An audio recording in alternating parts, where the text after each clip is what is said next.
All right. I know you all have 3 weeks pent up, just podcast and trade and energy that you're just ready to let loose on the league and get the activity back up here. And 'tis the season.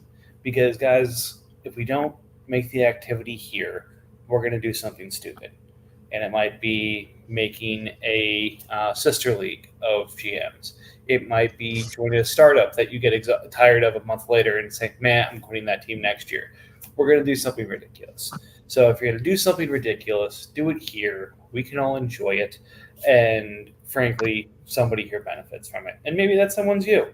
But nonetheless, in the last 3 weeks, when we haven't had podcasts, I think there have been 14 trades, and I think 6 of them are taxi thefts. So that's what we're dealing with. And oh, by the way, those 8 that weren't taxi thefts, 4 of them happened yesterday.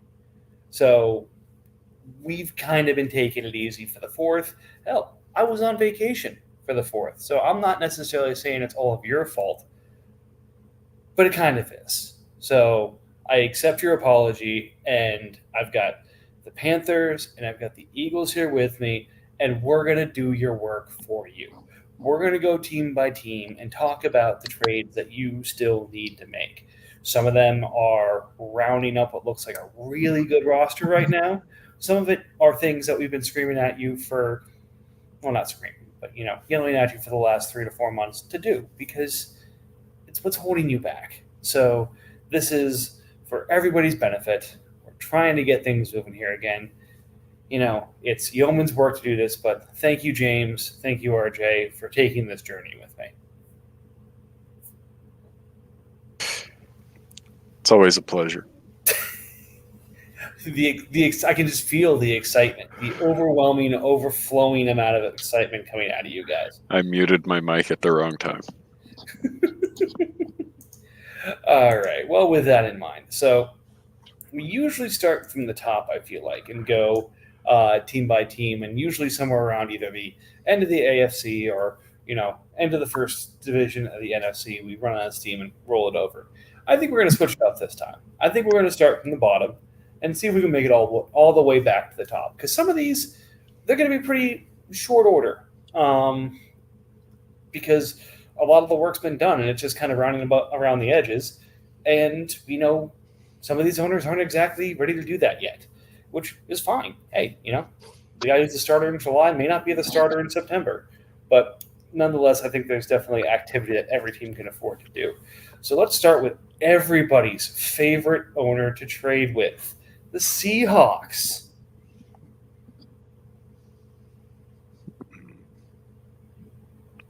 That's a fun one.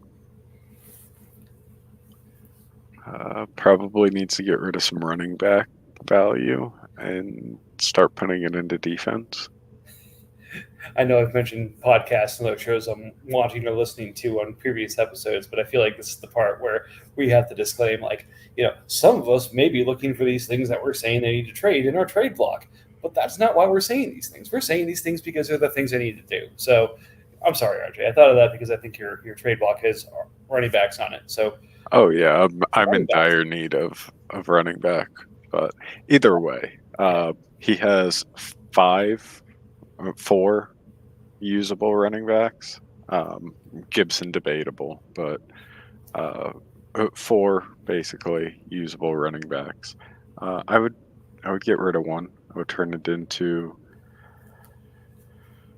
probably a linebacker. It gets really thin after Demario Davis.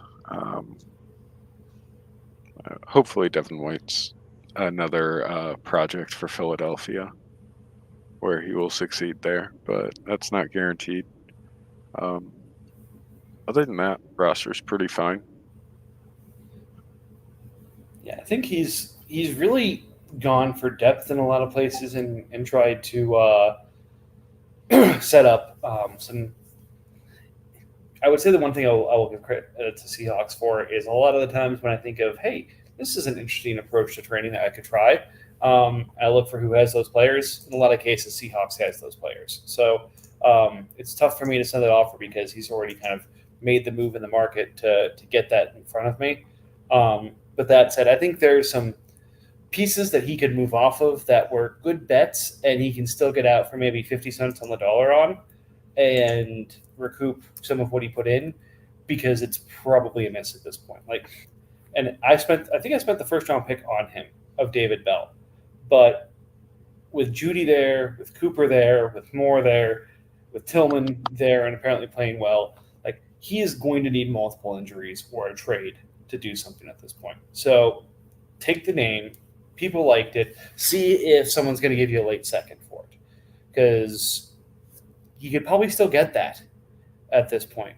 Whereas if we get into training camp and it's clear he's running with the twos and in special teams and not necessarily getting a chance, especially considering some of the pieces that Cleveland has, then he'll be lucky to get a third.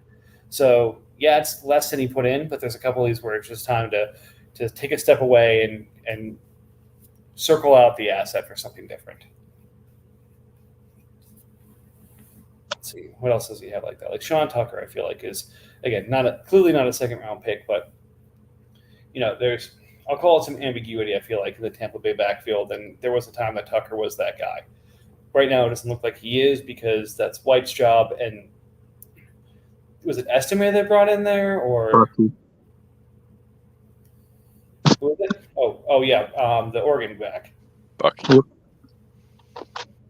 Yep, Bucky Irving. That's right. So again, I feel like there's a low chance opportunity where it's one of those where if you believe in the backfield, that this is the cheapest piece to go get. So if someone comes for that piece, it's time to sell it. The other thing, I'm going to be really just interested to see if he does anything with it, because it's the perfect way to round out his team, and I think now is the time to strike when hype is still high on everything. Bowers and Pitts or Kraft. You don't need all three of those guys. You're going to have to pay Pitts next year. Maybe you let somebody else do that for you. Where's the line of demarcation on Pitts? Would you rather have Pitts or Evan Ingram?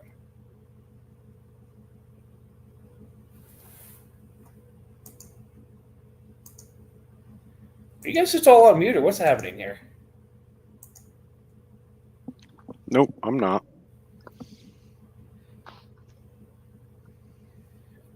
I do agree with getting rid of a tight end. I don't know if I would necessarily get rid of Pitts. I'd probably get rid of Kraft, just the lower guy on the totem pole. But I do agree that there's a little bit of extra value there that you could move into another position. Right. And again, it's not going to happen straight up, especially with this team. But there is a team in the NFC East who's asking for a tight end. You have multiple of them, and they have intriguing edge prospects to go get. I'm just saying the bare bones of a trade are there. Let's see if we can build something on it. Should we just move to Rams now? I'm tired of talking about Seahawks. Sure. These guys are in full-on rebuild mode. There was, I think, a period of time where they were saying, maybe we'll go for it. That time has passed. My question is, clearly there are the scoring pieces still on this team. Mark Andrews, Draymond Jones, Christian Wilkins, Robert Spillane. He bought these pieces to score points. He doesn't want these points now. Being proactive, again, I think is going to be beneficial to this team. But it's almost, where do you start? I feel like Andrews is the right place to start, but getting the right value is tough for him, considering how he ended last year. I think you just go look for a younger tight end. You go hit up the Titans for Jake Ferguson. You hit up me for Luke Musgraves. Someone in that range to where you don't feel like you're falling down too much and you're also getting a little bit younger. Yeah, I like that. And then I think we were talking pre-show, there's a little bit of ambiguity, I think, in terms of how the Raiders' backfield is going to shake out. White seems to clearly have a role right now, and the other three are really jockeying for theirs. And Madison could shake out there as, guy gets 150 touches in the year, which is an RB3 probably in this league. So, and then him and potentially Jordan Mason. There's some nice upside guys, but it's going to go beyond putting Alec Pierce on your trade pit to get some of this done. I feel like. Who else? Is Tanyan the current backup to Hawkinson right now in Minnesota, or is there another person there? I'm not sure.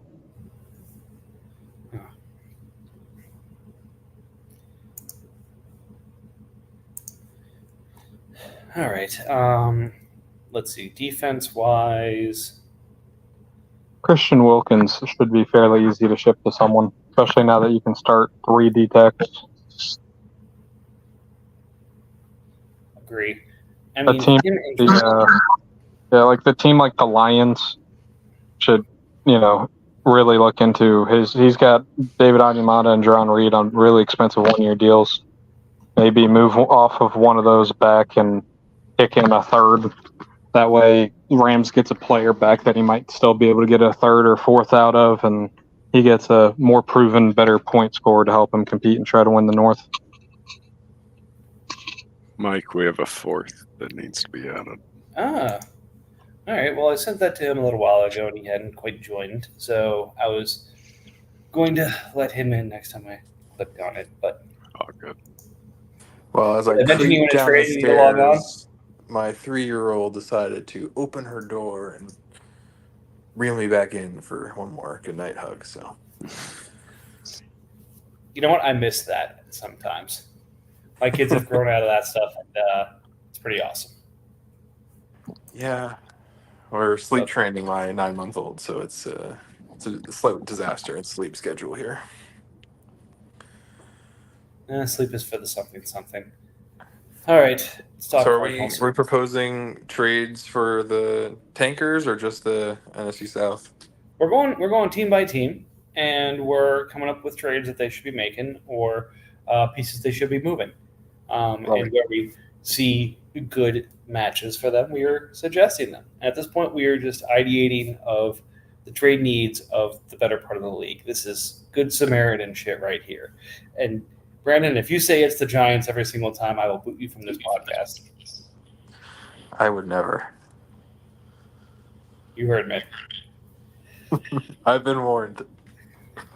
All right, so Cardinals again has torn down a little bit more aggressively, but again, I feel like still has interesting pieces, but I don't know if they're gonna score enough to really be a problem for him. But many of them have potentials to pop.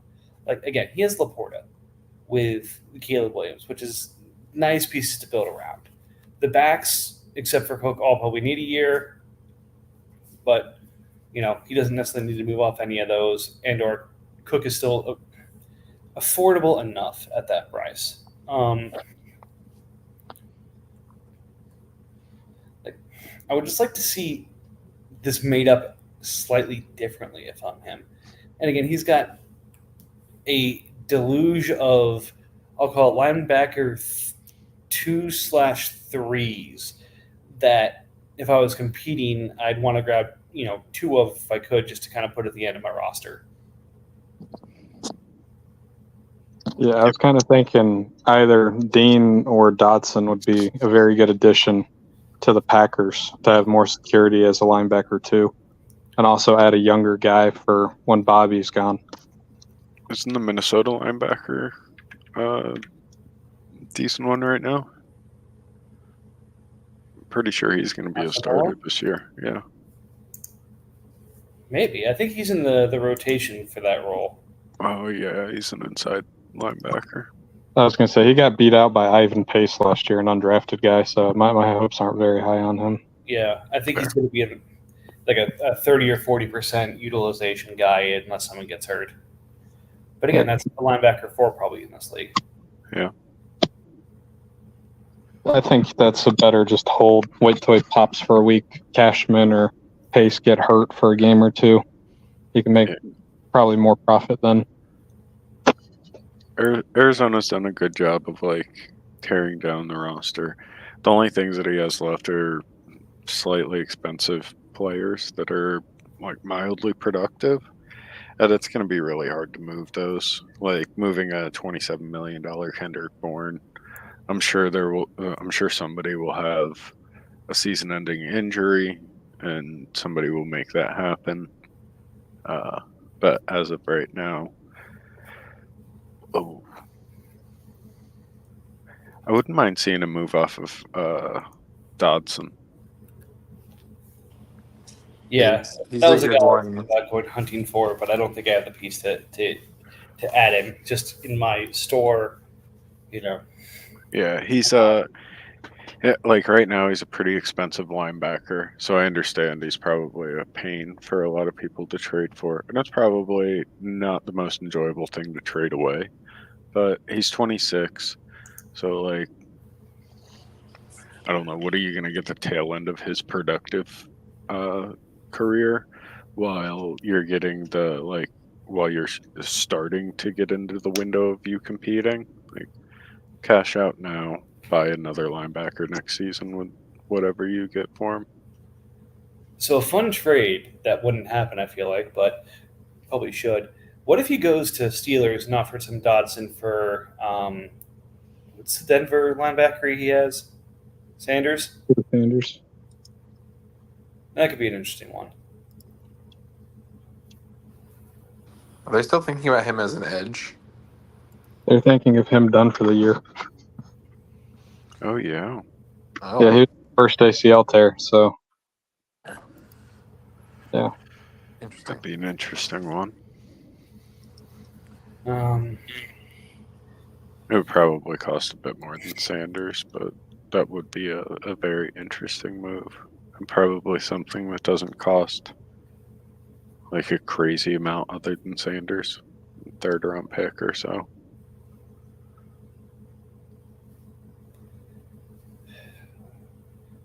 All right. So 49ers, the only other team that I feel like has a hope and a prayer of winning this division from Seahawks. Well, He doesn't control his first next year, so and getting it back would be too painful probably for him. I think actually Dolphins has it, so likely not going to happen.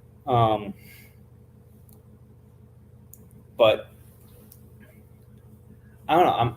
I'm intrigued if he was willing to pivot some of his pieces to make his team a little bit more competitive. Like I really like the idea of Kendra Miller this year. I don't know what his points are going to look like. It could be under 100. It could be north of 180. I'm not sure which one it is.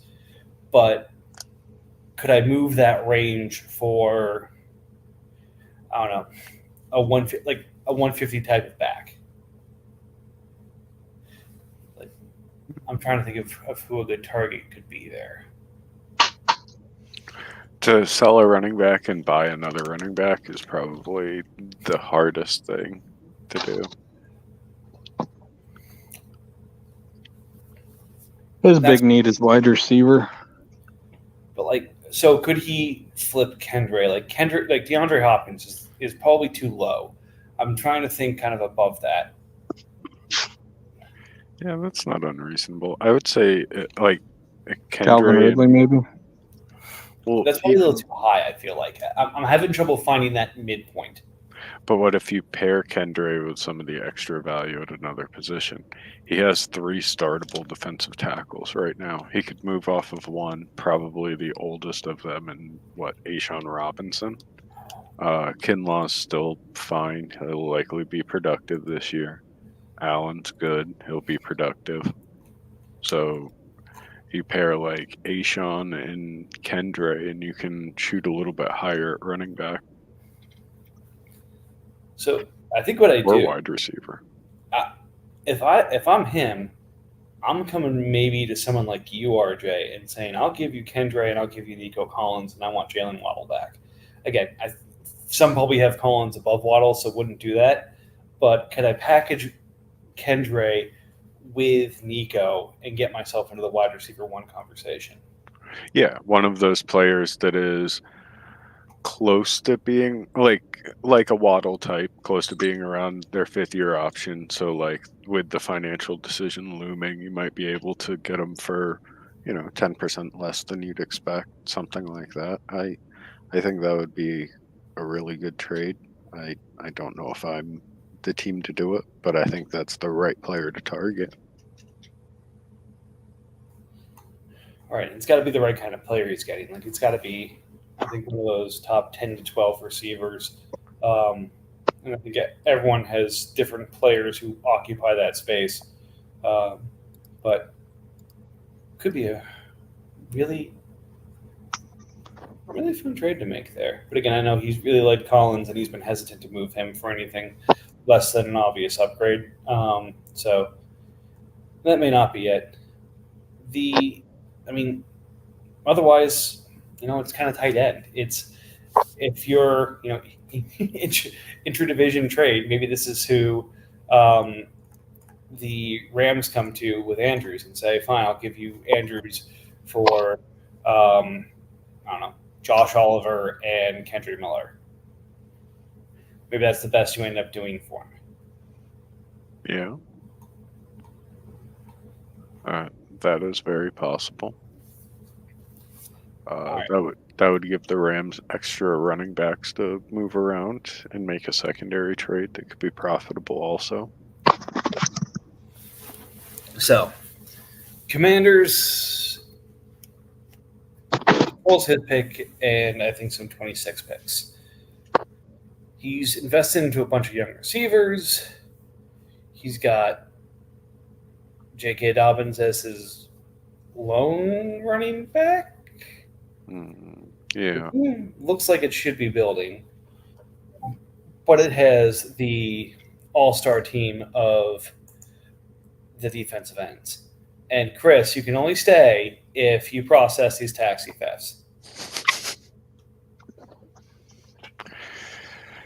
I knew it. I knew he was going to do that too. I'll let him back in when he joins again. But one of our favorite commish, not our fearless commish, but our favorite commish, just joined the pod for a second, and then I quickly scared him away.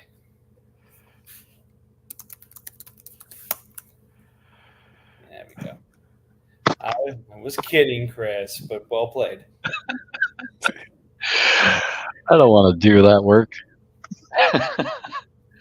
Fair enough. It's an early taxi theft, isn't it? I'll go do it while I'm on here.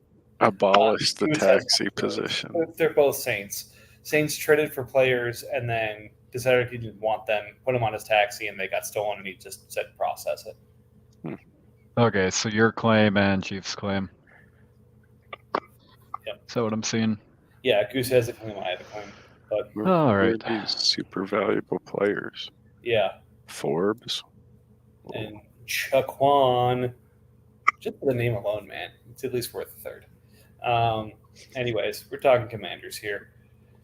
The team should be building, but has not moved off of its defensive end room yet. Again, it's one of those. You guys ever watch How I Met Your Mother? And they had the episode where it's like if you cover one half of the guy's face, it looked like he's smiling, and if you look at the other half of his face, it's like he's trying to kill you. That's this team. If you look at the offense, it's clearly a rebuild. These guys are young, need years, or maybe they have one last bit of productivity and you can trade them. Look at the defense, and he's ready to go. He's going to mow you down. He's got Leonard Williams. He's got the D end room from hell. He's got the middle linebackers from New England, Sanborn, Chanel, and a decent enough secondary to actually score some points here. It's like, what are you doing, dude? So I've never been a person to agree with like hoarding due to positional scarcity, and this is going to be one of those where I'm not going to say it's going to bite him in the ass because he can still like trade off these players, but it's not going to bring a premium that he hopes for any of these players. And like if this is just his angle of how to build out a team, half of them probably should have went with younger options, or at least Myles Garrett. Well, I mean, I feel like there's people who are looking to consolidate right now. So he's got 38 players on his team. He's got 5 years. He's got 17 million in cap space, and he's looking to rebuild. So I feel like he's got enough pieces on there that he could just flat out walk away from. That he could probably free up another 20 years easy. So let's do it here. If you want to, I'm sure myself and a couple of other teams will happily take your running back room, Juju Smith-Schuster, your tight end room, Mitch Trubisky, and just cut them for you, take the cap hit, give you the space back so you can start shopping, Garrett and Burns and all these guys for, a consolidation move. Like he could sell off 2 defensive ends for a mediocre offense and still have 2 of the best, 2 top 5, top 10 defensive ends in the league. But again, he's in a division with you, with Giants, and with Cowboys. He's gonna finish 4th with this team unless lightning strikes. So just lean into that. He hasn't fully done nothing. I've at least had a short conversation with him with interest in his DE room for offensive pieces. So Right. whether or not we're in the same room or area, I think he's at least putting some effort in to break that down. I will agree with that. I've had at least one offer at some point. So that shows slightly more activity than normal, at least trying to change things. So again, whether you're going to be mediocre and try to make the playoffs or continue to rebuild with the pieces you took in this year's draft, it would just be fun to see you do something. All right, let's go, Brandon.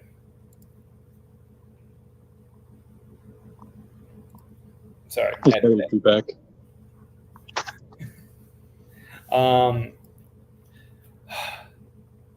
I feel like you're just another team that I keep waiting to do something because it's going to open up sort of a waterfall of future moves. Like, I feel like once you move your Seattle quarterbacks, that's going to lead to future moves. I feel like you're a running back or 2 move away from kind of unlocking something there. Obviously, CeeDee Lamb is a piece that you've been trying to move, but I don't think you're trying to move any of your other 3 younger receivers that you've acquired this offseason. And you're just kind of, congratulations, you might have the most talented defensive tackle room in the league.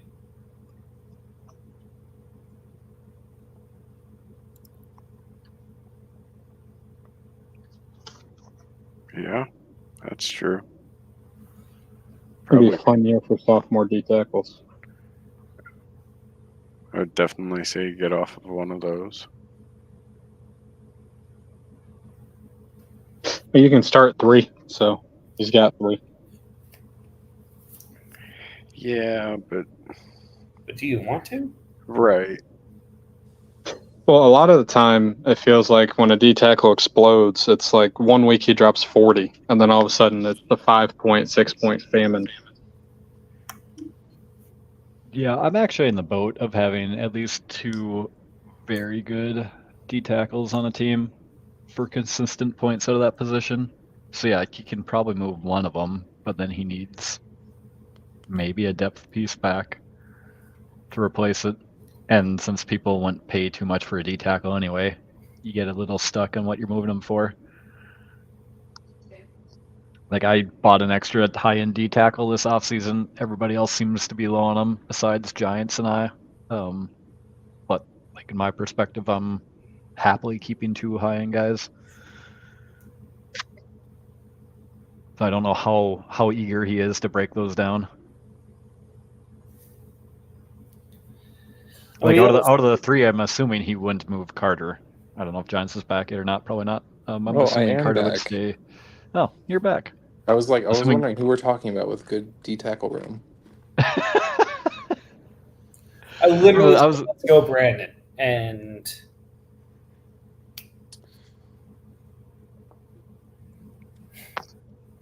we tried. We tried, Chris. We tried. We tried. No, we're talking about your D tackle room. I'm actually on your side of liking to have multiple good D tackles on a team. Yeah, this year. I'm with you that if I were to move one, I would likely want a downgrade in return, just to have like the bodies in the room. Tight end is, I mean, like, I've already identified that on trade bait, but tight end is a big concern. And then Yeah. Jawan can come back. He can theoretically be ready for week 1, which is, I mean, not a super compelling piece, but he is a starting tight end. Have you tried sending your Seattle quarterbacks to the Rams for Andrews? We have discussed something like that in the past. My hesitancy is not knowing when JJ would be playing, and if he's going to be out for the first like month or two of the season while Sam is playing, like that just throws away the year basically. I feel like the owner of Sam is a trade-worthy person. in Oh this yeah, league. you're right. That guy's asleep at the wheel and not trying to move that player at all. Well, it's fitting that player is the other part of the problem there. Is it? I mean, you get rid of Juwan Johnson. You get rid of Matabuke as the defensive tackle because he's expensive. You can afford Sam Darnold. Or Leonard Floyd in one of these things. I feel like it's gonna. That's the thing. It's there's not just one move that finishes this off. It's gonna be a 2 or 3 move combination. Yeah. And even if I were to get like Andrews, I would think I would still look for like another body in that room too. Given Andrews' history and everything, it's definitely something I want to address. So if you have a tight end, I'm listening. Yes, your team we're all is listening. To spur an action, not. Oh, I'm listening. Come on, guys. Your team is very interesting at the moment. Yeah, it'll be interesting to see what it looks like come week 1. Because right now you have a billion running backs, some very good receivers, and then I wonder if Justin Jefferson says you look interesting. that DE room will be very, very curious to watch this year. I can see the idea. Yeah, I'd I be mean, a I don't little think it's going terrified. to be like the top. It might not even be the top like half of the league of a scoring DE room, at least of like the teams that are trying to play. But I think it'll. I think I can get like 2 like 8-point performances a week out of that room. Yep. And that might be just fine. I Or really like my identify- offensive depth outside of tight end, obviously, but like Yep. I feel quite insulated on every offensive position. Other than that, I can clearly see the defensive ends that aren't going to be on the roster by next offseason. Like it's just that they might be productive and they might be helpful this year, but it's like clear, like, oh, okay, that's going to be a position that you will try to get younger at over the course of the next year or so. yeah, I would love having like one more like sub 25 guy that I'm excited about. I would say even aiming for someone that's more of like a tackle for DE rather than a sack guy if you're just trying to set a decent floor at that position. That's like my plan with, and I don't even remember his name. That's how much I value him. that's like my idea with Granderson. Like he's got a decent floor from just tackles, even if he doesn't soak up a ton of sacks. That's podcast gold right there. That guy. I'm going to go with a equally fun podcast move that everyone's going to roll their eyes at. looking at RJ's team, he's got to do something wildly unpopular here that's going to be really tough to find. I think people are up for being offered consolidation moves. I think people are fine making consolidation moves, but it's a lot harder to do a consolidation move where you're going for a guy who's worth like a second round pick. And I feel like that's the trade that RJ's got to make right now. Let me take 2 or 3 of these productive guys who need to be owned and on rosters for teams that are trying to score points this year, but aren't going to be like, ooh, you know what I really need to go get? Like a punter. Or you know what I really need to go get? Like that second cornerback. Or my third linebacker. Or a flex running back. Or that special teams ace who gets 25 receptions in the year receiver.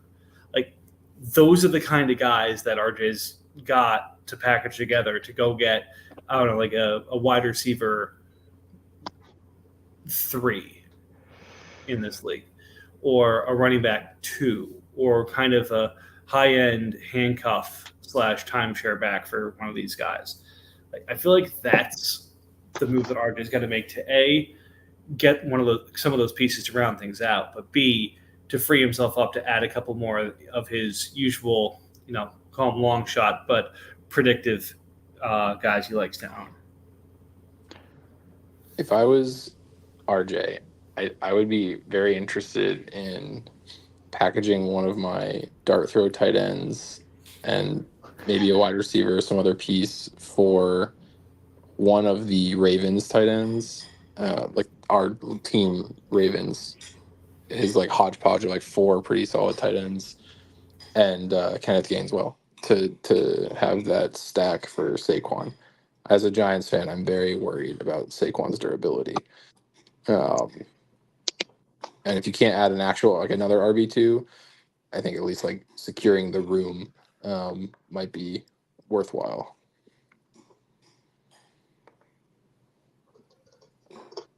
Yeah, I really like RJ's team. Every time I look at it, it's where I bump it up and down between that top tier and the power rankings. If anyone still looks at that sheet,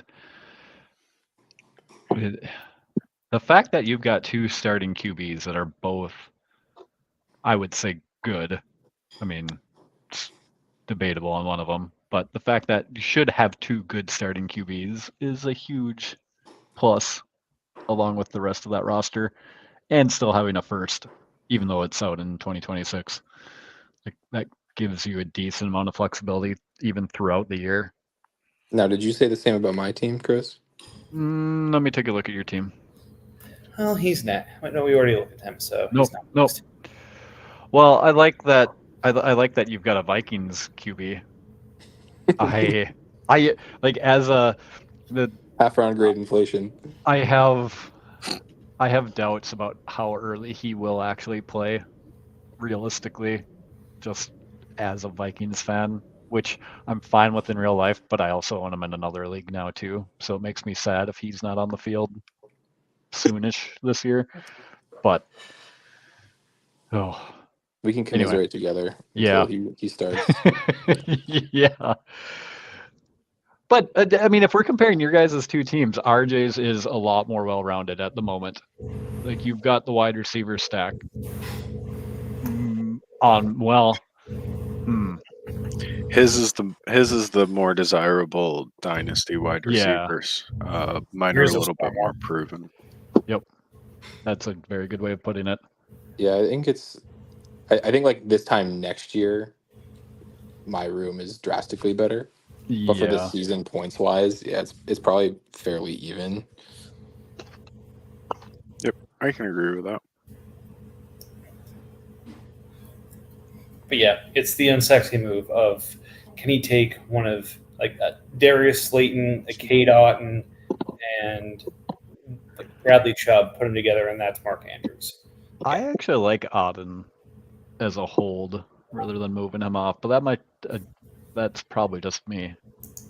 Yeah, and in a perfect world, I can take Darius Slayton, Gerald Everett, and something else, and turn it into a half decent tight end, and also get enough cap room to move my first for another running back. That's true. So we all agree that the Cowboys should send Micah Parsons to all of us, right?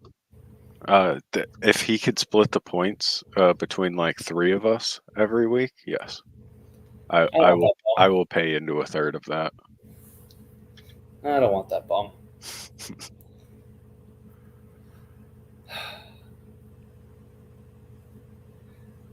Are we going to Cowboys now? Yeah, we're on Cowboys, and again, this is one of those where you take the deep breath because it's really hard to trade with a team who does this. He's got $6.5 million of cap space left, but if you're like, oh, let's see if I can take one of his big contracts to free things up. Let's see, he's paying $34 million to Jalen Hurts. He's paying, $38.4 to David Montgomery. He's paying $20 million to Raheem Mostert. He's paying $21 million to Devontae Adams.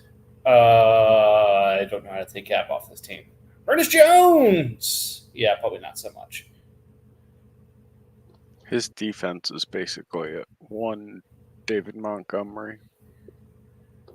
Like it's a take Parsons and Montgomery together and go shopping. Yeah. I feel I like go the to- Parsons market just hasn't been there. Well, I've offered him a lot. He just wants a diamond. Yeah. It was the same issue with Watt before that. Like he's valuable, but he's almost too valuable for a defensive asset. Like it's really hard to pay for him. Because you're almost forced to like do what we've all been trained not to, and like move offensive pieces or picks worthy of offensive players for defense. Yeah, well, in my conversations with him, he wants essentially a high-end, someone you would consider probably a top 24, top 25 dynasty receiver. Plus, he wants an edge that can almost replace Parsons' points. Plus, he wants something on top of that. So to find someone who wants to, yeah. So to get to that point is very, very difficult. So go to Falcons and say, I'll give you David Montgomery and Parsons, but I want ETN. I want. He got Monty from him. Yeah. Oh, he did. Yeah. But that was a restricted free agent, wasn't it? It was after the tag. Yeah, he kept him and then traded him though. Oh, okay. Yeah. To keep the bidding from going up anymore. So it would be illegal. Sounds kind of shady. Yeah. I missed all that in the back. I heard something was illegal. I'm sure it's fine. Yeah, I just don't. I really don't know of a single suitor for Monty at his current price out of the, I guess, more so known contenders. Buccaneers would be interesting if he How took, does like, he say, have- Kenneth Walker and something, because he's got the $32 million in cap space and could very much use a player of Parsons' caliber on his defense. How does he have 3 years at $38 million? Trade extend. Ooh. So yeah, because he, when the tag was picked up, right, he didn't have. He was just a 1 year I see. player. Huh. That's bold. Yeah. Yeah, not like the 32 million is cool. I'll still trade you the pick, and now I'm going to trade extend him, give him 25% extra. Hooray! Well, the retirement clause doesn't take. I forget when we're cutting that off, but that is something I feel obligated to bring up in scenarios like this. Not in time for him to get lucky on a 26-year-old running back. Okay. We need. I mean, I think he said he's going to renegotiate him. Like it's just like Adams for 40 mil last year. It's just he's just like it's fine. It's 1 year, and next year it'll be slowly easier pill to swallow. Yeah, But I think the retirement thing's in 26. So if he does renegotiate him, that means he would actually be on the hook in 27 and 28 for 18 million. That is correct. Yeah. That was my point. Like, we can't put huge contracts on old guys anymore that are long, but there'll be a couple interesting years where people figure that out. Well, this league has shown cap is fake, so. It is. All right. To the south, and the person generating all of the trade activity, the Saints. So I was saying this to sorry about that. To James before the show started. Saints has obviously made some moves to pick up a lot of picks. Question is, does control his 25 first? Is he just going to turn around and spend those again, like he did before? And my inkling is yes, but I don't feel like he's freed up the kind of space he needs to really make that stuff work right now. Like he's got 3 years and 21 million free. He's got to move off and consolidate a few more things, or sell a lot more things before it's time to go buying. The problem is the division. Like he's not in the division where like he wants to try and like spackle together a team like right before kickoff. Like I mean, like in that case, like all four of those teams are going to be trying to competing and like somewhat strong. It just like doesn't make sense. Like if I were him, and I did offer like the 26 Pats pick for his 25 first from Dolphins, and that was a no go. So like I don't know like what he's gonna have to pay to get his pick back, but I think it's probably the right move. Like that Pat's 26 pick that he has now, and whatever additional pick is required, so that he can just sit on it for a year and then use those 26 picks throughout the year or in the off season to just build the team that he wants. I don't know there's gonna be enough sellers between now and kickoff, and like he can't afford in his division to wait until week 3 or 4 when folks are like, okay, I can't compete this year based off how I did my division. I need to start selling pieces because at that point it's likely too late for him. But yeah, I mean, he's already converted one of those firsts that I think he got from some of these trades into Jahan Dotson. So it's an interesting receiver room, but not going to light the league on fire. I don't know. Were you looking at the same receiver room? Like, I think interesting is. So I'm higher on the Palmer generous. than most. I think Palmer's the number 3 in Tampa. Which Paul? Okay. Trey. I think Josh might be the lead guy in Los Angeles. The thing about Trey Palmer though is he's like receiving option number like 4, 5 in a Baker Mayfield offense. Oh, I know. Again, I think the receiver 3. I would probably say he's the 3rd option, maybe 4th, but still, yeah, I don't disagree that he's getting best case 15 to 17% of the target share, and that's 100 to 120 targets. I mean, Mayfield threw for 4,000 yards last year. He wasn't bad. Yeah, but how much of that Trey is Palmer's Mike the Evans and Godwin? Like, A lot goes to them. yeah. It's just Palmer's the deep threat, so he's going to have best ball value because all he has to do is go out, catch one ball, and he can get a touchdown. That's He's true. got some serious speed. So I don't hate it. It's one of those situations where I think you'd rather have your 25 first, but he did use his 25 first to get Levis, and then he turned Levis to me for Penix, and then he turned Penix into 2 first-rounders. So I don't hate it, but it definitely seems like he's more so punting for 26 than he is 25. But part of that's also just right now the Dolphins has all the damn picks, and there's not much you can do about it. Yeah. I think Yep. his moves tell us that like he's like acquiring assets in order to try and compete just by not having his first. But it's just like it's an interesting strategy of like throwing a year away. Like obviously I think he would probably prefer to compete. Again, I don't think there's gonna be the sellers to build the rest of the pieces that he'll need to build in order. I agree, but if you don't have your pick, it doesn't hurt you to buy someone if you think they can go up. Like he bought Dotson just for a first. Dotson's going to be the wide receiver 2 or 3 in targets in Washington with young Jaden Daniels. So Unless they get Ayuk.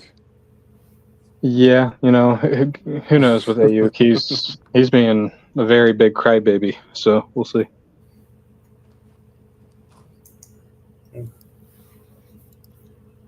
This is true, but Niners will figure it out. They always do. All right, let's see. James's team.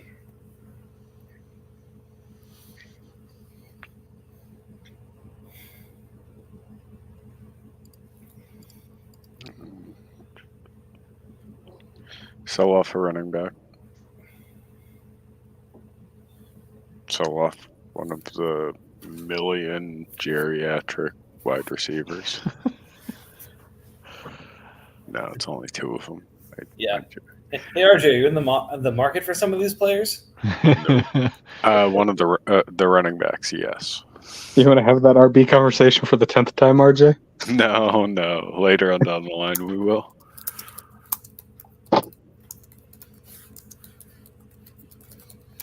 I don't know. I feel so. I don't know if this is the correct move, but if somebody's going to squeeze the last little bit of profit out of Trey Hendrickson, it's probably going to be before the season starts. Not saying he's going to go anywhere, but like age is going to start to work against him more than that amazing contract. So, like, if you want a top 20 defensive player type of value out of him, I think now's the time to do that. Although, if I'm not mistaken, you traded for him earlier in the offseason. I traded him away and traded for him both this year. Again, and this is something that you'd probably say no to if I know you and Giants have been talking about stuff, but if it was like Gus Edwards came back with Braswell for Musgrave or something like that to give you, again, you don't need another running back, but I feel like just having one more boring, 8 to 10 point guy to give you that floor until Benson can get into his role and or Allen has a shot at his would be helpful. But again, it's one of those things where it's like I don't want to necessarily take anything off of your team to add that.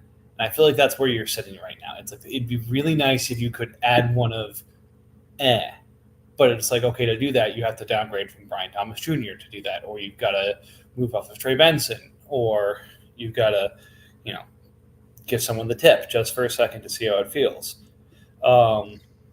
Converting, these promising rookies into something a little bit more solid and then value back at another position. But again, with the players you have, I don't know if that's the right move long term. And because, like you guys were saying, the South is so competitive this year, it's like, all right, now might not be the time to make that move to win the South. But again, the way our schedule is structured, if you don't make that move going into the season, you're kind of too late.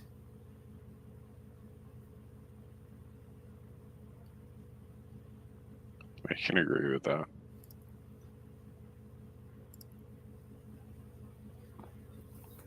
But again, that's the challenge here. Is like the intriguing guy at each of his position is the rookie that he's brought in.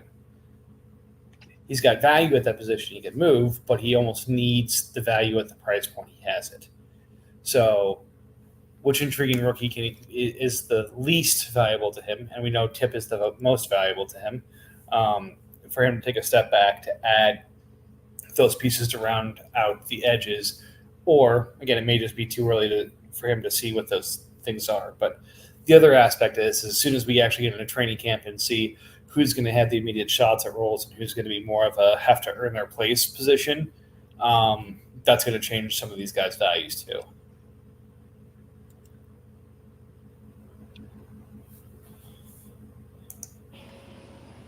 That's all I have to say about that. It'd be kind of interesting if he could trade Moss for James Conner, and figure out whatever on either end of that spectrum, like if a piece needs to be added, just to lock down the Cardinals room and kind of hedge your plan there, right? That's interesting. What do the contracts look like?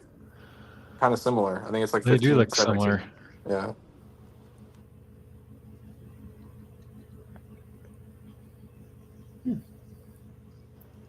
Yeah, Titans does say that he doesn't trade, so That's a lie. Got to figure that one out, but I don't know if I don't know if he's like really high on Connor, after last year, but like he's on a 1-year deal, so like you'd have to tag him to keep him. So it could kind of benefit both folks to just like he gets a little bit younger, being the Cardinals, and then Panthers locks in the Arizona backfield, and doesn't have to worry about the waiting game for Trey. Just a minute, I'm firing up. Keep trade cut.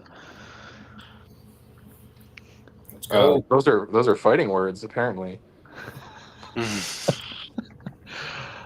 No, I feel like I've missed a lot. I heard people discussing that. Yeah, That's all I have to say about that. it's a pretty popular topic. All right. So, besides somebody, lighting a fire under Falcons, I feel like we could spend an entire episode on this team because there's so many different directions he can go with this. He's got Richardson, who I don't know if I'm comfortable building around him, but again, in the same breath, there's a viable path to him being the QB1 in terms of scoring this year. If he just goes full Jalen Hurts, he's going to be in the top 3 to 5 conversation. So, Yeah. do you accept that range of outcomes? And then Minshew and Flacco are your respective hedges. In Flacco as the backup in case Richardson has injury trouble again. And then what do you do with Minshew? Because even if he doesn't win the job, I feel like his value is not going to plummet because I don't think anyone is expecting O'Connell to hold the job for the whole year. And almost the same thing for Minshew. If he wins the job, it's almost like okay, he's going to start 3 games, and then if they're anything but 2-1 or better, O'Connell's going to get a shot. Yeah. I think everybody agrees that the Falcons' offense can be really potent. I think the biggest hit he took was Waller retiring. So finding a more instant impact tight end and then actually filling out by getting a third D tackle who will probably see more consistent snaps than the 2 guys he's got on there. And then, fixing his edge room, because to me it's a really, really bad edge room when you have to start 2 edges. Mm-hmm. Yeah, I've been telling him that he needs to start using his picks to fill out a couple of these holes. I think it's something that would happen if kind of the right player came around. Yeah, like if he could ship his first and something to land Andrews, and then he could find a way to finagle around and get an edge or 2. They don't even have to be premium guys, just guys that are going to get snaps, get tackles, and score, because his offense definitely has enough pieces to where he can be powerful without, great to elite edges, but he needs someone that's more likely to not put up 0. Yeah. Don't we all really? Be a fun package team too to see him put 2 or 3, like a Lad McConkey, Jared Wiley, and another piece together to try and go get Laporta from the Cardinals. Well, that's interesting. Yeah. And then the other one to me, I think Chris Godwin's going to explode this year. I think a lot of people are. But with all the other receivers he has there, maybe it's a good time to try to break down Godwin before he's just... I think he peaks this year, and I'm just saying sometimes it is better to move sometime around now, because be 29 at the end of the season, I'm pretty sure his contract's going to be up in Tampa, especially if he isn't looking like he's in competition by the trade deadline. That might just be the hottest commodity on the market.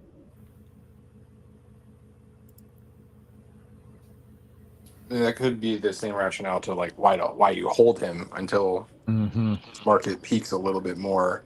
Well, that's what I'm saying. Like mid-season, I just think he could be the guy. Like if everything goes heavily off those first 4 weeks, if he comes out and drops a game to me, drops a game to the Bucks, drops a game to someone he feels like he shouldn't, you're pretty much already done for.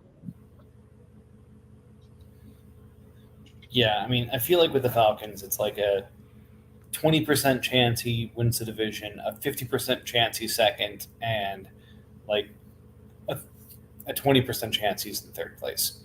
Like, And that third This place team team just should feels- still make the playoffs. yeah, this team just feels built to not win anything, but still be a good team. Like, you look at this team on paper and say, oh, wow, how do you get so many pieces? But this team's not going to win the division, and it's not going to make a run for the championship. Like, it's just not that. It just has a lot of really nice pieces. But with the exception of like Richardson or one of the receivers going off, who are the guys in this team who can say, all right, I'm going to score 25 a week at running, or 20 or 25 a week at running back. I'm going to score 20 plus a week at receiver. You can depend on me for 25 plus at the quarterback position, like week in, week out. He's got guys who could maybe, if you squint hard, but it's got to be by committee if it's going to happen at this point. And I don't think his committees are even deep enough. Yeah, it's out of all the teams that are fairly good and solid and built, it's probably the most boom bust team. Because, Christian Watson, with all of his issues he's had in the past, Zay Flowers last year was great some games, and some games just absolutely disappeared. AR finished, 2 of the 4 games he started? So to go from, being able to finish 2 games to being able to finish a whole full 17, like there's just so many question marks and stretches.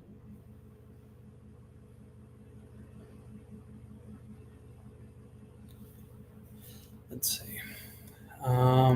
Next up, we have the Buccaneers.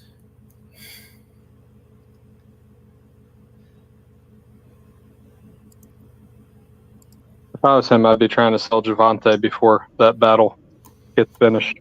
Yep, I would take 70 cents on the dollar and just move him now.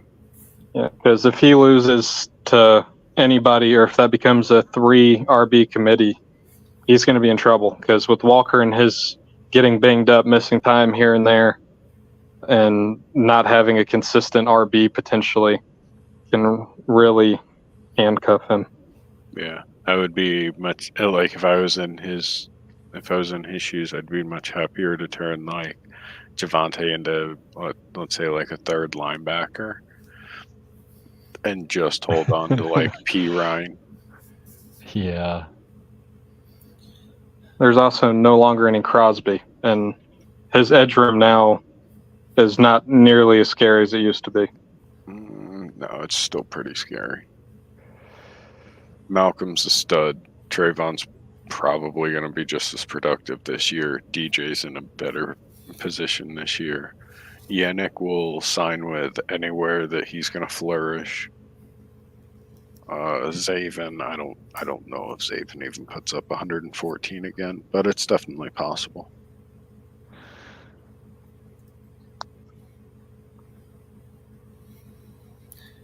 Yeah, I just kind of look at the team and I'm kind of saying meh again. Yeah, the team looks weaker than past years. At With first the glance. exception, obviously, of Amon-Ra. Like, his receiver room is stupid. Well, Amon-Ra will do that for receiver room. But the fact that he has Amon-Ra, it's like, oh, okay, I guess his 2 is one of Ayuk or Samuel. Oh, and Mike Williams is there too. And so is Cortland Sutton. He doesn't have Samuel anymore. Yeah. No. Oh, yeah, he moved Samuel. Okay, never mind. Yeah. So, yeah, it's Amon-Ra, Ayuk, Sutton, and Mike Williams. Okay, I thought he was one deeper than he was. Fair enough. No. Definitely a very good team, though. But, it's definitely not as scary as it used to be, because the RB room is a lot thinner, it feels at least, or at least more likely to have injury. And then Evan Ingram, too, if he goes down, he's got nothing. Yeah, that's true.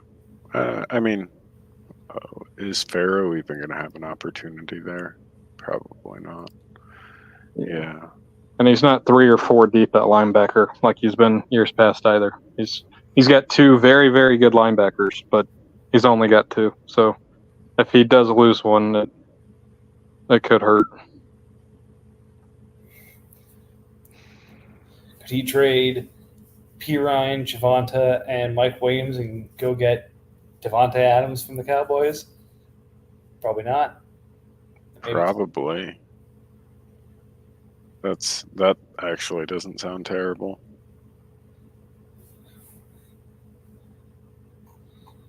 Because you're not going to get anything great for Javonta at this point. Like, I think there's some teams that just have no interest in acquiring him.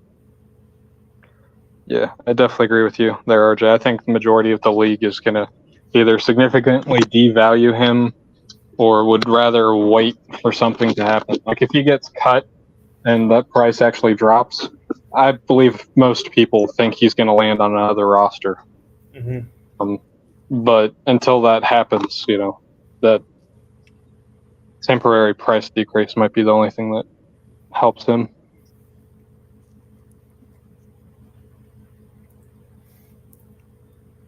Also, Denver's a Week 14 bye, so it's not like there's a lot of contenders that are going to go out and buy a running back that has a Week 1 playoff bye.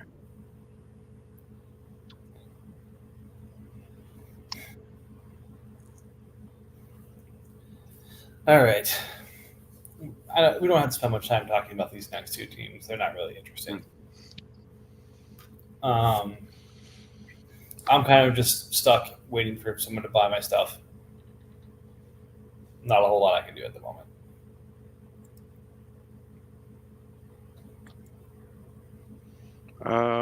Yeah, I mean,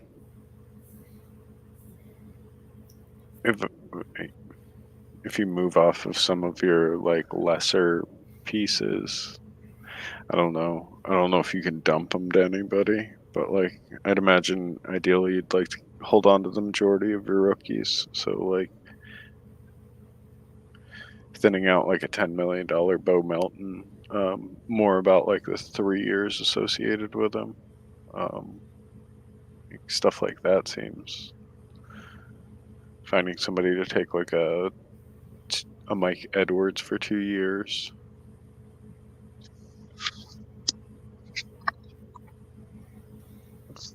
Once you get the like random stuff off your team, I think you have a lot of flexibility. I think moving Darnold is something that's gonna happen. Somebody just needs to actually make the decision that they're going to buy a lower end starting quarterback. But he is a starting quarterback. Yeah, but again, the market for that is soft. The teams who want to buy one or would need one already have one. So unless somebody gets hurt, it's not really creating a sense of urgency. There's maybe a couple of the teams that would benefit from getting the second, and there's probably 6 to 8 of those. But 3 to 4 of them are in a cap position where they can find $48 million without severely complicating the trade. Yeah, I can definitely think of some teams that have kind of a similar, like they're a starting quarterback for now type of player that definitely need to address quarterback. But all it takes is one of them to actually pull the trigger. But I think there are some out there, like you said, there's probably like 6 to 8 with a very uneven or uneasy situation at quarterback. And it just takes one of them to find 2 or 3 overpriced players, and like I'd imagine that trade happens pretty quick. Yeah, but you also run into the issue of the market to where the Bears own Daniel Jones, and if he's still starting, he costs half as much. Yep, that's exactly what I'm talking about. Is he's got a starter. But I'd imagine value-wise, he probably costs more. If he does, that's funny to me. And I don't think by like a substantial margin, but I do believe he costs more. So like it could be a scenario where somebody's willing to give up on some like expensive players, but they're not willing to go like the expensive players one asset of value and then like a first round pick. They'd rather just do like a second round pick and a somewhat valuable young player. And like maybe Mike's a little bit more accepting of that type of a trade. I still think that there's a market for Darnold regardless of Daniel Jones being out there and available. especially with like the years associated with him, like stuff like that. There could be a scenario where somebody can only find 2 years and, take Darnold, trade extend him, and hope that once once everything shakes out, that we can extend him and renegotiate him.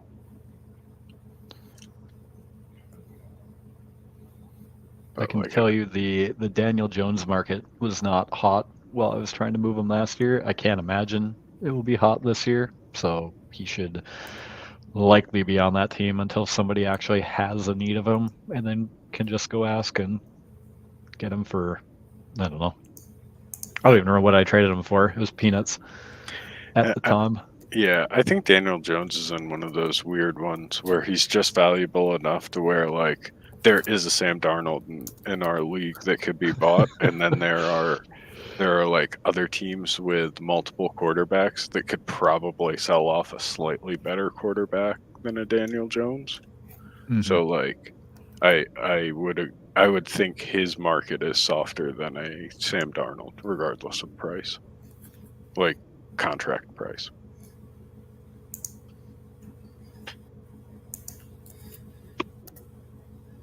Yeah, I mean, I'm not sitting here thinking, oh, Sam Darnold is, the savior of all of your plans. But,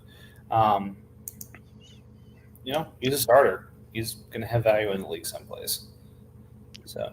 And before we move to Chris, I'll quickly touch on the fact that once everybody's reminded that Aaron Jones is closer to 30, Ty Chandler will probably be a valuable asset. He will be. I'm ready to watch the Lions buy an RB. That would actually be a good one to buy, because he already has one good running back, right? I think I got Chandler from Lions. He's got Jaleel McLaughlin though, and from what it sounds like, there is a solid chance he might be one of the guys toting the ball out there in Denver. So. Is the Lions the right guy to trade with Tampa Bay? I don't hate it, but I really like the idea of him breaking down one of the 3 receivers he has, because he's got 3 really high-end guys, which, that's great, and it's a premium. And if he could get RB and a tight end out of it to flush out the rest of his offense, that could be really beneficial for him. I agree. Because I think if he does that, he's got a better chance of winning the North. I don't think he quite does it, because I think the Packers' defense is a little bit more ready and reliable than the younger defense of the Lions, but he could definitely give him more of a run for his money. Well, we'll touch on Lions when we get to it. We got to do Chris first, right? We got to order of rosters. So, Chris, when you say you're trying to move your Chicago running backs, are you trying to move all 3 in the same deal? One of the 3 and not the other 2? What does that mean? It means I'm getting bored, which is always a dangerous time of the off season. As it normally involves me starting to make a series of moves. So right now I'm looking at them in individual talks has been most productive. As nobody's really got any value on Herbert, which is understandable. And then Roshan, I'm getting offers of late picks for. So the only one I've had serious interest on has been Swift to this point, which is fine. I don't have to do anything. I just threw him up there as that's most like the area that I tinker with at this time. So it's a fairly laid back trade bait. Because, of course, the one player who's definitely not moving anywhere on your team, Bijan. Bijan took his sabbatical away from my team last year, and he's good to remain here till retirement now. Although I've said that about, I think, every player that's passed through my team, and that sentiment does seem to change throughout the year. somehow. Magically. Magically. Justin Jefferson is no longer on the team. That is true. That is true. Jeez. Still can't believe it. He could make his way back. There's an outside chance he could make his way back. I would say outside of, I know on your trade bait you've identified wide receiver as something you need, which like I don't think you're too bad off with. But I think linebacker is something that you probably want to address. Probably should. That one I'm more likely to do near the deadline if I need to. I just feel like Edmonds and Cashman will get enough points at the minimum start one LB spot this year that I've de-emphasized that position quite a bit. So it's like an active choice on my part not to try to load up there. We'll see how it goes. Might be a terrible decision, but that's kind of by design to this point. I mean, I'd imagine finding a depth linebacker isn't going to be too awful to do in season. No. But I don't know. The Chicago running backs are an interesting thing, just in the sense of having all of them is kind of comforting. It's a Kind of. lot. Yeah, it's expensive as far as like cap. Yep. But like, I don't know. You already have them under your cap, so that in itself has a lot of appeal. Yeah, it's kind of why I said it's kind of a laid back trade bait. I haven't been actively looking for anything this offseason after I went and bought an early receiver to try bolster that room.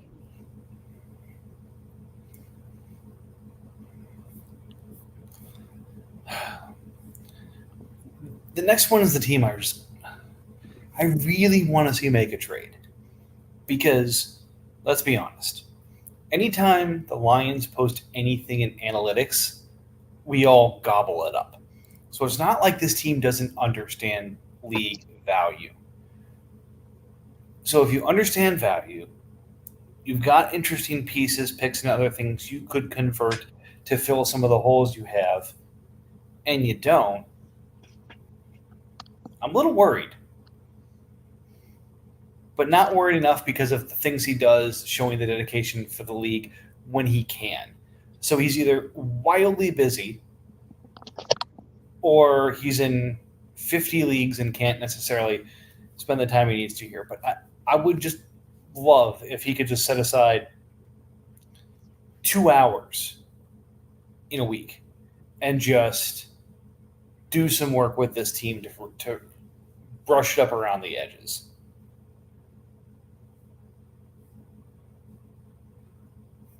I mean, Kamani's got hype for himself right now. He could use a second quarterback, and as we just mentioned, there's a ton of those available. His receiver room is ridiculous. It's in the conversation. If we had the Grammy nominees up there, the top 5, who's got the best wide receiver room in the league, he's in consideration. Olave, Puka, and Drake London, absolutely. He made a bet on defensive on tight end and then abandoned that bet. The defense isn't quite there yet. That's why we all kind of like look at this and say, maybe this is the year Lions overtakes Packers, or maybe Jeremy should hang on one more year. And we're not quite sure which way to lean it here. But a little bit of effort, and this team runs away with the division.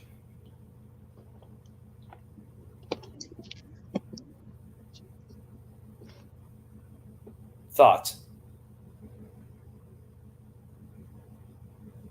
You guys are awesome.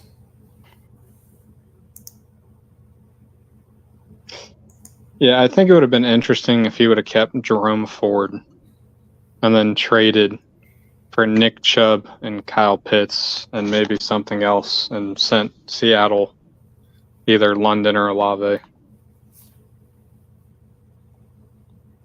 Yeah, I mean, we've talked about teams needing to make a consolidation move here and having some elite pieces. Break up Puka. Like, what does Seattle have as his, second or third receiver? T. Higgins.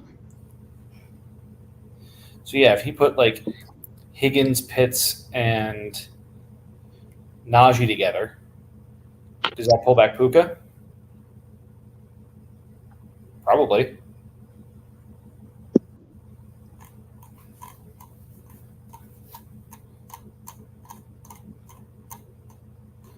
Puka seems to be Seahawks kind of player.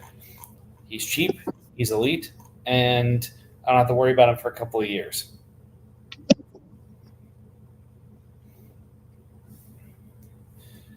All right. I need everyone to put the creativity hats on here. We've gotten a little shy the last couple of picks, and it might be because we're an hour and 20 minutes into it. So, like I said, we usually get stopped halfway through because that's where we run out of steam. We'll go ahead and stop after Bears and do the AFC next week. So, with that in mind, we talked about Daniel Jones. The quarterback room is the one that is just ripe for movement here. But I feel like that's almost the pitfall that Andy falls into every time of, okay, I've got 3 interesting quarterbacks to trade for potentially. One of them's not going to get a chance. The other, looks good now but needs to move before the season. And the other is kind of a question mark. Like, when he's consolidated value at this position before, it hasn't gone well for him. So I almost want to say, can I get out of 2 of these guys before the season starts, distribute those values into a couple more pieces, and then roll sort of the dice team that I have on that. Because some of these guys can also be bad. He's got to find someone that believes in Justin Fields and try to recoup at least a first in value. Well, I mean, that's the thing. If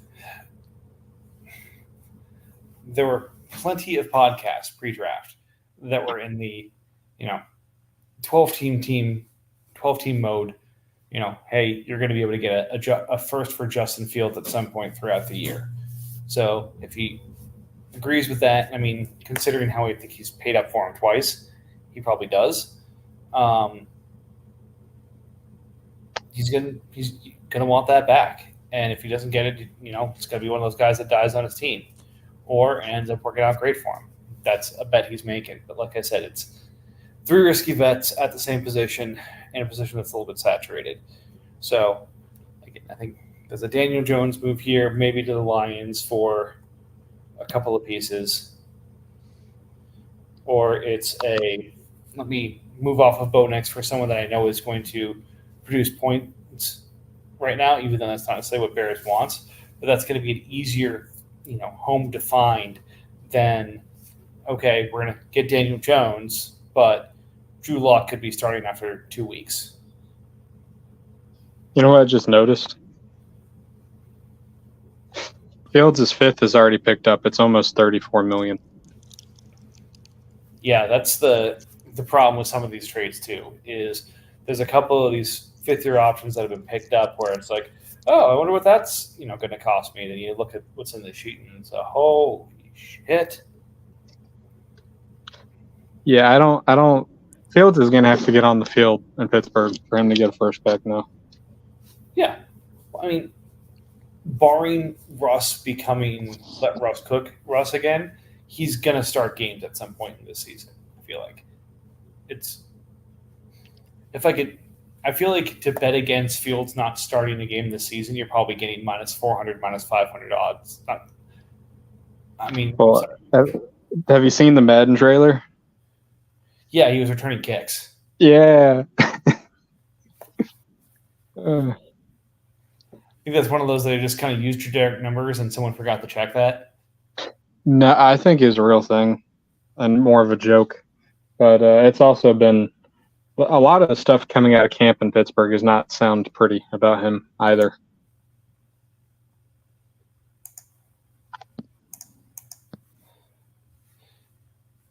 Yeah. I don't know. It sounds like everyone's talking about his potential again.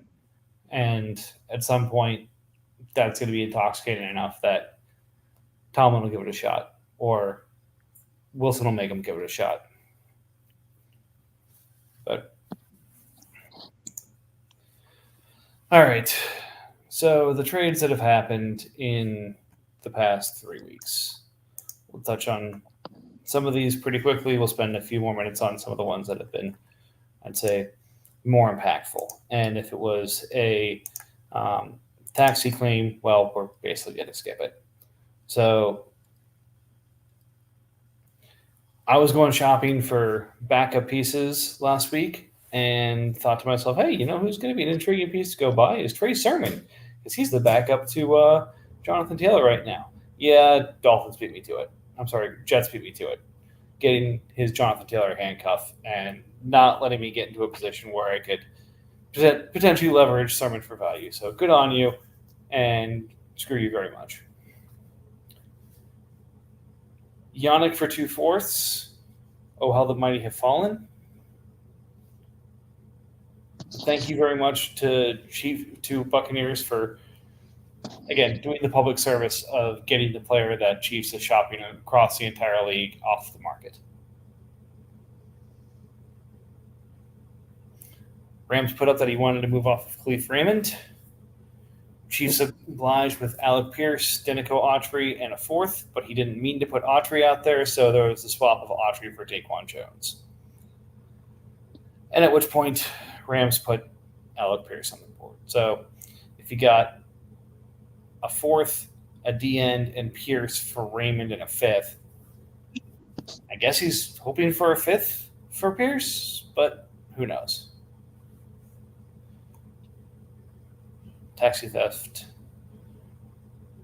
Panthers dumping Pritchett and Forrest. How much did that save you?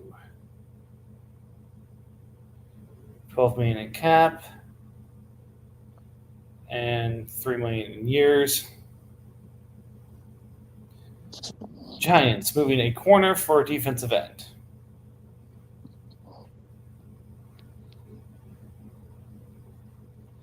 All right, the stuff that happened yesterday, because everything else is either thefts or boring. Yeah. I moved 2 first to get Penix in my 3rd back, not including Jaquan in that because I've already taxi thefted him back onto my team. So That's spicy and interesting. I like it. I like the buy of Penix. Yeah. James and I were talking pre-pod. We like it for both. I obviously like it, or else I wouldn't have done it. But, you know, I'm grabbing a guy that doesn't necessarily hurt my tank position for probably cheaper than I would have had to pay to get into the spot to draft him. Whereas Saints moves out for pretty good value for it and has the flexibility to use those 2 firsts and other ways to improve his team. I think we have somebody backstage, Mike. No. So Browns has been trying to join for most of the podcast. It has been giving me an error message of device will not connect. And then I was able to get him in for about 5 minutes, and then it disconnected him and went back to the cannot connect. So for some reason, something's going on with StreamYard. I don't know what it is, but fortunately, cannot make it work right now. Again, these are all 5 Saints trade. Well, one's a theft, but 4 of these are all Saints trades. I mentioned the one I did with them. Then Chargers dumping Hines for a 26 4th. I don't know. Special teams back and getting a 4th in the process. Good for you, Chargers. Yep. Let's see. Pats and Ravens 26 first with Ajij and Jalen Brooks for Pickens and Owe. I mean, yeah, I like it for Giants. It's the bet that Owe is going to be better than Ojolari, and I don't think it's a bad bet. Yeah, it's a pretty decent value. Especially since NFL says Owe is going to get 14 sacks this year. Oh, they're still on that? Yeah. Oh, yeah, they haven't fixed any of that. Jared Verse is getting 14. Fisk is getting 8. My rookie class is going to be 1 for all times. If we go off of those stats. 14 sacks and 4 forced fumbles. I mean, shit, if these stats are real, then Giants ripped them off. Yep. Then, since Chiefs has already taken one of these players back, it was basically Chiefs taking Jahan Dotson, getting Trevon Diggs, and the Jets 26 first. So Saints acquires picks. Saints move those picks away for pieces to round out his team, and then lets the teams that traded those pieces get them back from taxi theft. It's a tale as old as time. I think that's a good value for Dotson. I think it's a decent purchase for the Saints, a player to gamble on. Yeah, I like the Jets to be the AFC East winners for a while too. So I feel like that's going to be a fairly late first. I think Dotson was a middle of round pick for us. Yep. All right, 90 minutes of podcast. That's pretty good, guys. We've got NFC to get through either later this week or into next week, depending on how people are feeling. Any closing thoughts before we get to the fun part? No. Riveting.